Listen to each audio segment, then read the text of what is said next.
PCOS এর problem থাকে অথবা পিসিওএস থেকে তাদের অবাঞ্ছিত লোম হবার সম্ভাবনা রয়েছে। তো এই বিষয়টি আমাদেরকে যদি একটু বিস্তারিত বলতেন।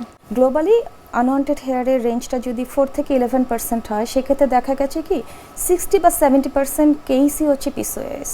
এবং আমাদের দেশের একটি ডেটাতে দেখা গেছে 2018-19-এ সেখানে আউটপেশেন্টদের গাইনি বিভাগে যারা আসে তাদের 6%ই পিসিওএস এবং ইনফার্টিলিতে যারা আসেন তাদের 30 to 40%ই পিসিওএস হয়েছে তাদের।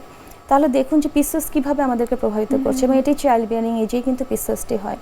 আর এক এক ক্ষেত্রে আসে, যেমন গাইনি আউটডোরে আসছে, আমাদের স্কিনের ক্ষেত্রে যেহেতু পিসিওএসে আরও কিছু উপসর্গ থাকে, যেমন হেয়ার লস থাকে, অ্যাকনে থাকে, মুটিয়ে যাওয়ার সম্ভাবনা থাকে, সেই সাথে ভোকাল চেঞ্জ হতে পারে এবং আমাদের যে অর্গানগুলো আছে সেগুলোর কিছু শেপ চেঞ্জ হয়ে যায়। সে কারণে কখনো ডার্মাটোলজিস্টের কাছে আসে, কখনো এন্ডোক্রাইনিস্টের কাছে আসে, কখনো ওজন নিয়ন্ত্রণের জন্য নিউট্রিশনিস্টদের কাছে আসে।